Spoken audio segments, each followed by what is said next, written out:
You are Locked On Golden Gophers POSTCAST, part of Locked On Minnesota on the Locked On Podcast Network.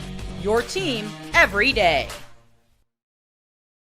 Gophers get routed in Iowa as Floyd of Rosedale. He stays with Iowa for the 10th time in 11 years now. 41-3. That's your final today.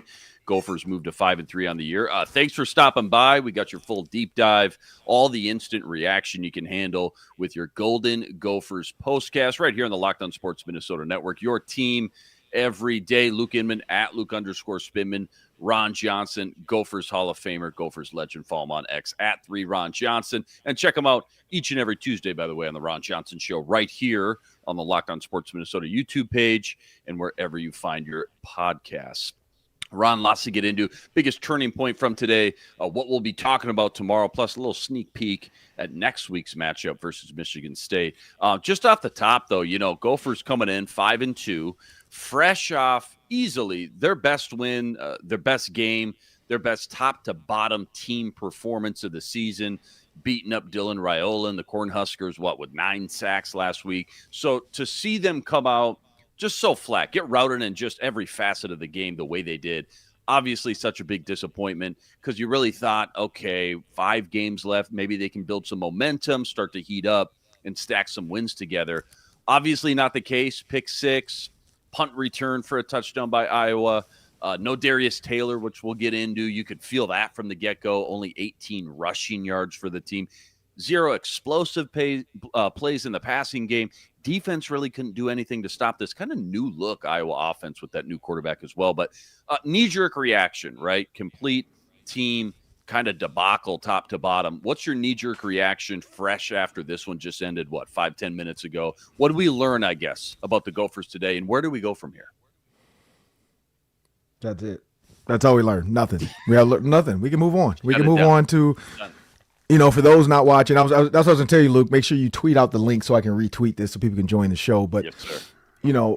When you think about this, like I could have covered my face the rest of the show and just I don't even want to be a part of that. Like, I don't even want to, it is extremely painful when you see that. One, leaving the offense out there the whole game, the announcers kind of said, it looks like PJ's like, you got us into this, you get us out of it. Like, you're going to go through this, you're going to feel the pain of this whole game. I'm not putting backups in. I'm not, you, the line, the quarterback, you guys are going to stay out there and learn from this. One, standing on the field, maybe watching Iowa to go get their pig and keep it there. A painful memory, kind of like Patrick Mahomes, when he watched the confetti come down. Stephon Diggs watching the confetti come down, which it never worked for him. Josh Allen watching the confetti come down, still hasn't worked for him either. But Patrick Mahomes, it did work for him. Jalen Hurts, I remember Jalen Hurts, actually, that one really worked out. He watched Mahomes, I think, with the confetti, and then, follow up the next year, he ends up winning the Super Bowl. So when you talk about painful memories, this is one of them. 3 interceptions. Darius Taylor getting hurt. Can we blame it on that? No, it wasn't enough. It wasn't close enough to say, man, if they just had Darius Taylor, that gets them over the hump. Yeah. It's very frustrating when you see it going south. And Michael's right. You know what? Michael, you're right that we did learn that some of the old Gopher tendencies came out, but they're still not the same old Gophers. The team still has the ability to make plays. They just Drake Lindsey just wanted it too much. He threw too many balls into trouble. He the deep ball to the tight end. That's not your guy down the field to throw a 50-50 ball to. And that's where it showed where a 6'3", 6'2" receiver, Rashad Bateman type, they don't have that right now. They don't have a guy they can just go to and say, let's do this. Now, again, could Darius Taylor have ate up some of that clock? Could he have stopped them and put them in more favorable, third down situations? Yeah, but nobody knows what's going on with him. He was in. No report of what hurt. So, we'll see next week as the report comes out, maybe, because they have to do an injury report leading up to the other game. Hopefully it was something simple, maybe a little, because they took his helmet away. So usually that means his head hit the ground, maybe. Maybe there's something on the front end. We didn't see a head-to-head, a helmet-to-helmet type thing where he kind of got woozy and they took the helmet from him. Because even with an ankle, they usually keep your helmet. Okay, keep your helmet on. Let's see if you can go back up. Usually helmet is upper body, head, neck area. So I just wonder, because you did see people fall on them. Was there some type of head injury we didn't see? But knee-jerk reaction, man, it was bad. Like it was one of those things where you just want it to be over. Like I think at 31, because when they kicked the field goal, again, I get it, take some points, moral victory. You didn't get shut out by Iowa. But at that point, it's just like, man, let's end this thing. Like it's almost like watching the Titanic. The ship's going down. Just bring on the water, man. Like get off this door. Rose, let him sink. Move on. Let's go. Like bring the water on. Sink Cue the boat. the music. Cue Celine Dion right there, and cue those graphics for sure. Let's get into the biggest turning point from today. Time to reveal where the game was won or lost. It's the turning point. I don't know, man. Probably could go a couple different directions here. This one obviously felt like it was over pretty early. You can go all the way back to the first quarter. You're down 10-0. It's time to dig your heels in, man. You're down 10-0 in Iowa. No momentum yet. You got to show some life. You got to put some sort of drive together. And instead, Drake Lindsey throws a pick six on the very first play. Thought he had a wheel route there, one-on-one, and props to the Iowa safety, made a great play, kind of baited Drake Lindsey into throwing that. All of a sudden, it's 17-0. Crowd is erupting. Gophers, again, zero momentum on their side. That felt like a massive turning point. Thoughts on that, and I guess your biggest turning point from today. When was it? Why? Yeah, mine was I did feel like the pick six, man. Again, games aren't won and lost by one play, but that was very deflating. Like, and not only deflating, they had him in his grasp after the interception, and then he still gets into the end zone. I will say you're dead on. Like he saw man coverage off the motion. So I always talk about motion for information, motion for impact. The information he was given on the motion was, oh, they're following him. It's man. The impact was Iowa switching to some type of like over the top. They kept it like it was like a two-man almost. It was a man underneath with the too high safety look. And it's crazy. I broke it down in the pregame show, and Indiana took advantage of that, the two-man look. What did they do? They ran corner routes because the inside corner the inside corner covering is assuming, okay, I got inside help. So his outside leverage is going to set him up for the corner route, because all you do is you run straight up, you lean as if you're going to go corner to the post and then back to the corner. And every single time, most guys, that second stutter, they're going to go underneath to try to cut you off because they know they have over the top help, but they don't have underneath help. Boom, corner wide open. Indiana made a day on Iowa like that. Now, again, it was only like a 20-15 game, but those corner routes are like with the safeties like that. Corners are susceptible to that. And then underneath, you can run some type of underneath like Zorro return, shallow sit to an open hole. It just wasn't enough. It wasn't enough. Iowa, it felt like every time Drake Lindsey dropped back, they had the perfect coverage and the perfect rush. And it's just one. It's literally, I'm almost happy I don't have to get up and do Vikings game day live tomorrow because the Vikings played on Thursday. Because I wouldn't even want to deal, like if I had to be in a Gopher Stadium or Viking Stadium tomorrow to have to deal with like Iowa fans like excited about this win. Like I don't even want to be around. I'm not leaving the house probably. Yeah, like I don't want to leave the house tonight. I don't want to leave the house tomorrow. Like, see me on Tuesday. Like, I'll be out the house on Tuesday. But other than that, like, it's painful when you see that, because it's not only a loss, but as an alumni, it hurts because I got to deal with these fans. Like, I do not want to deal with Iowa fans. And now they're all going to fly their flags all happy for another year because they got the freaking pig. Yeah, it's rough, man. Cash in some of that PTO, maybe clock out for a couple of days for sure. Hibernate in that man cave. We always talk about team stats, right? Mm-hmm. Every week we talk about a team stats. They play such a critical role in so many collegiate games week to week.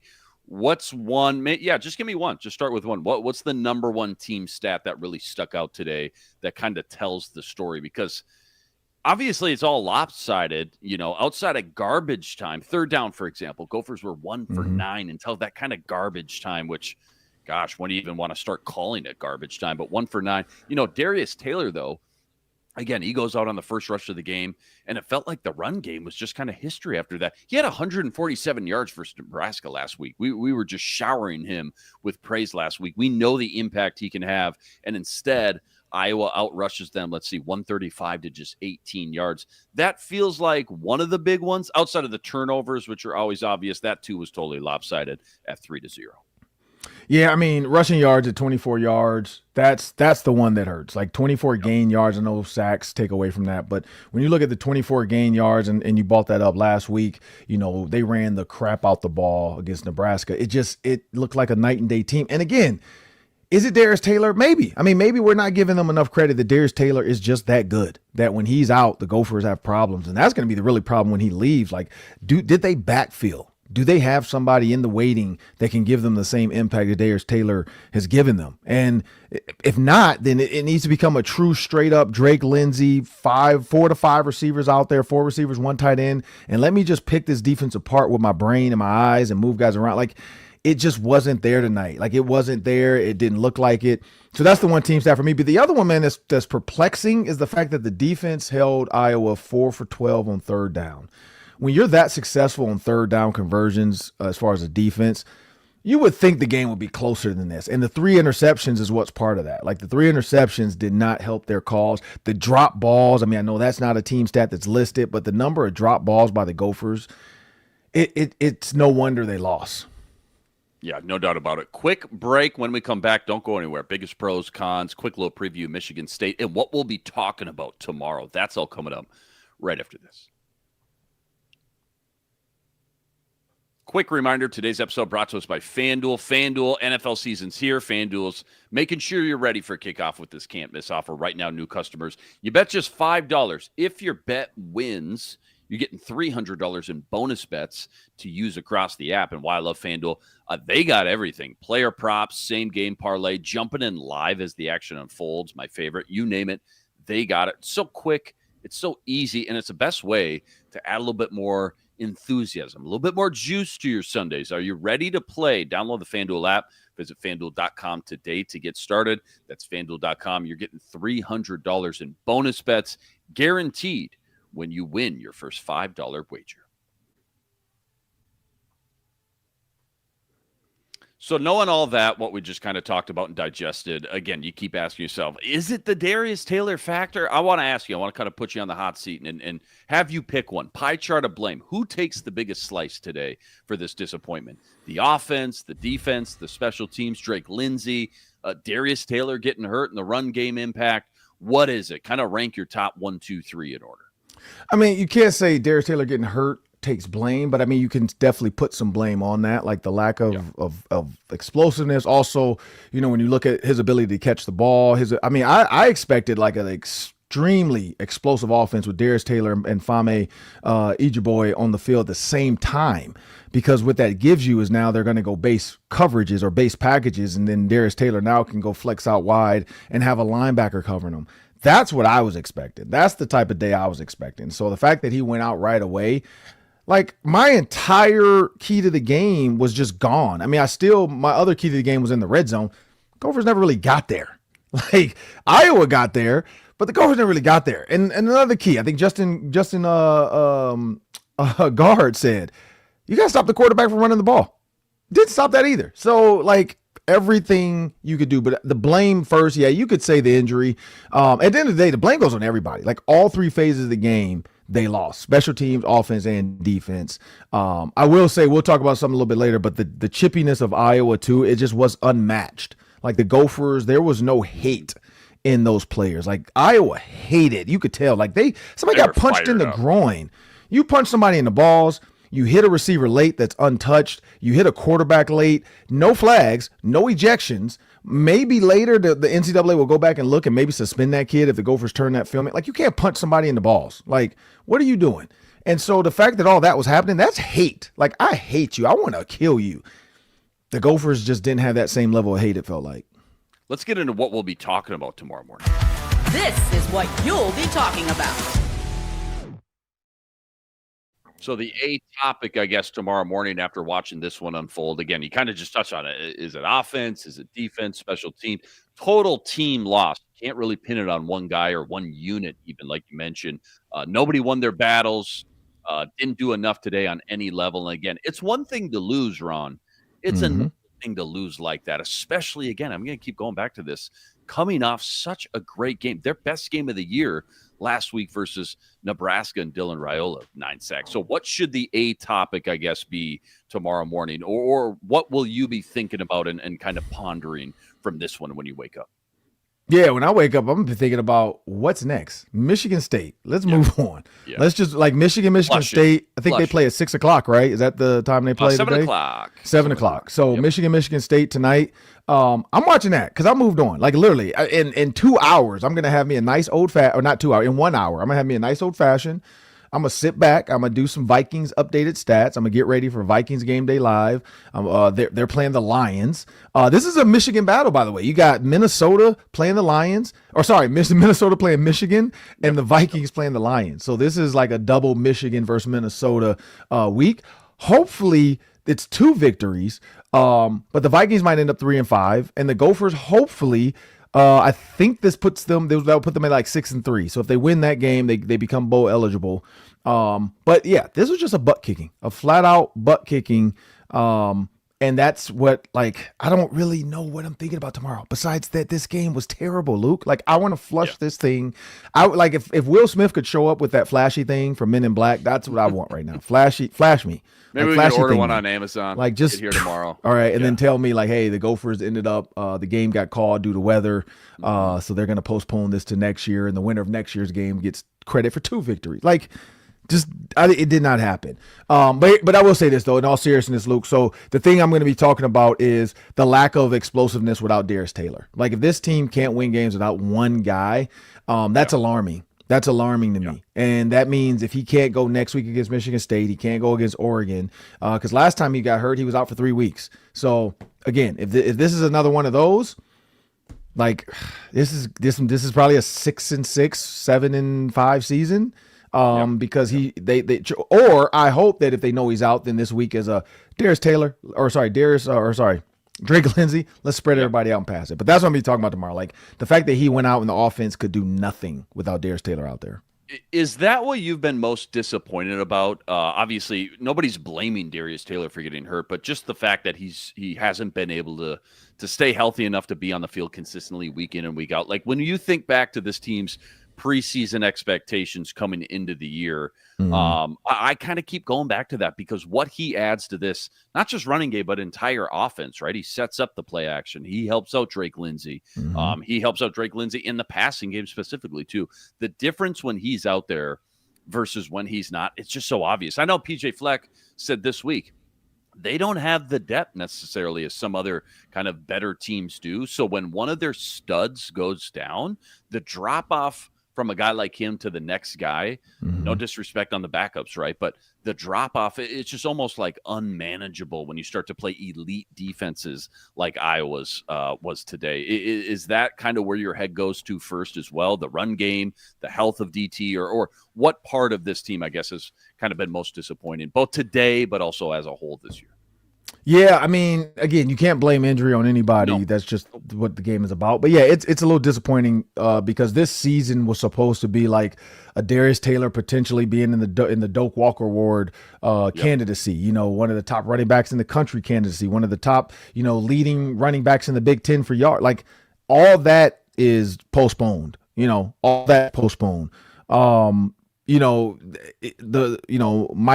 was that Tafera? Like he's right. Like it did. It looked like they were in an alley getting into a fight, and some guys just curled up. Now, I'm not saying it because I know PJ left the guys out there because he wants to look on film and see who actually gave up and who was still giving their top effort no matter what the score was. Because that's the row the boat mantra. Like if you go back to row the boat, that's what it is. It's can you keep rowing even when it's feeling bad, even when you think there's a hole in your boat? Can you keep rowing? Can you trust in the process? And that's just another step in the trust in the process because, again, this is about building, blocks. This is about growing young men within this program. And can you keep fighting even though you're losing? Because if you give up, then that tells me about your character and who you are as a competitor. But yeah, you can't blame it on Darius Taylor, but it is frustrating. It's very frustrating because when you see the flashes of greatness against Nebraska and then you see, today, you're just like, goodness gracious, if he could just stay healthy, it's unfortunate. And he got hurt last year and the year before, right. It's It's been multiple years now, Starting so to it's add a little up. frustrating. Yeah. Injury fatigue for sure. Just disappointed. Again, nobody's fault for sure. Not blaming anyone. Just disappointed that he just can't stay healthy. 41-3. That's your final. They dropped to 5-3 on the year. Total no-show on this one. They fall apart all three phases. They just get routed. Floyd of Rosedale stays in Iowa for the 10th of the past 11 matchups. So not great. Huge shout out, though, to all you guys, all the everydayers out there that always make us your first listen. All you guys coming in the chat with us from game to game. Make sure you like and subscribe. Check out all of Ron's work on X at 3Ron Johnson, plus all the great stuff he's always putting up over on the Ron Johnson Show each and every Tuesday. Michigan State up next. That's Saturday, another 2:30 start. Join us for that one. Should be a good one. Until then, Scott Umah, go Gophers. Signing out.